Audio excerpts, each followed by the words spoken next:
Hi ಎಲ್ರಿಗೂ welcome back to CSK YouTube channel. ಇವತ್ತು ನಾನು ನಿಮಗೆ ಮಂಗಳೂರು ಸೌತೆಕಾಯಿ ಪಲ್ಯನ ಹೇಗೆ ಮಾಡೋದು ಅಂತ ತೋರಿಸ್ಕೊಡ್ತಾ ಇದ್ದೀನಿ. ನಾನಿಲ್ಲಿ ಬಾಣಲೆಗೆ ಒಂದು 4-5 ಸ್ಪೂನಷ್ಟು ಕಾಯಿ ತುರಿನ ಹಾಕ್ಕೊಂಡಿದ್ದೀನಿ. ಹಾಗೆ ಒಂದು 5-6 ಬ್ಯಾಡಗೆ ಮೆಣಸಿಕಾಯಿ, ಒಂದು 4-5 ಗುಂಟೂರು ಮೆಣಸಿಕಾಯಿನ ಹಾಕ್ಕೊಂಡು ಒಂಚೂರು ಫ್ರೈ ಮಾಡ್ಕೊಳ್ತಾ ಇದ್ದೀನಿ. ಒಂದು 5 ನಿಮಿಷ ಫ್ರೈ ಮಾಡ್ಕೊಂಡ್ಮೇಲೆ ಇದನ್ನು ಕೂಲ್ ಆಗಕ್ಕೆ ಬಿಟ್ಟು ಒಂದು ಮಿಕ್ಸಿಗೆ ವಿತೌಟ್ ವಾಟರು ರುಬ್ಕೊಳ್ಳಿ.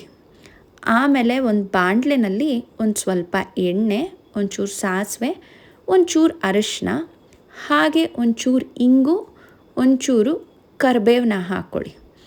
ಜೊತೆಗೆ ಮಂಗಳೂರು ಸೌತೆಕಾಯಿನ ತಿರುಳು ತೆಗೆದುಬಿಟ್ಟು ಚಿಕ್ಕ ಚಿಕ್ಕದಾಗಿ ಕಟ್ ಮಾಡಿರೋ ಸೌತೆಕಾಯಿನ ಇದಕ್ಕೆ ಹಾಕೋತಾ ಇದ್ದೀನಿ.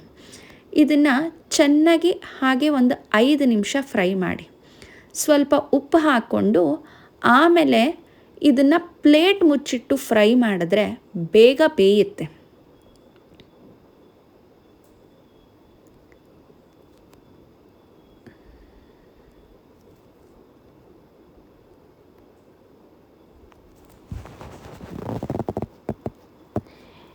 ಈಗ ಇದು ಮಂಗಳೂರು ಸೌತೆಕಾಯಿ ಚೆನ್ನಾಗಿ ಫ್ರೈ ಆಗಿದೆ.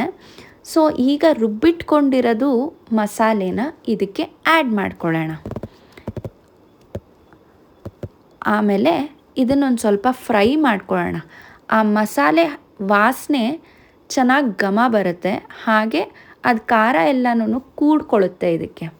ಜೊತೆಗೆ ಒಂಚೂರು ಕೊತ್ತಂಬರಿ ಸೊಪ್ಪನ್ನು ಹಾಕ್ಕೊಂಡು ಇನ್ನೊಂದು 5 ಮಿನಿಟ್ಸು ಬಾಡಿಸ್ಕೋಬೇಕು ಇದನ್ನು. ಈಗ ಈ ಪಲ್ಯ ರೆಡಿ ಆಗಿದೆ. ಸೊ ಬಿಸಿ ಬಿಸಿಯಾದ ರುಚಿಯಾದ ಮಂಗಳೂರು ಸೌತೆಕಾಯಿ ಪಲ್ಯ ರೆಡಿ.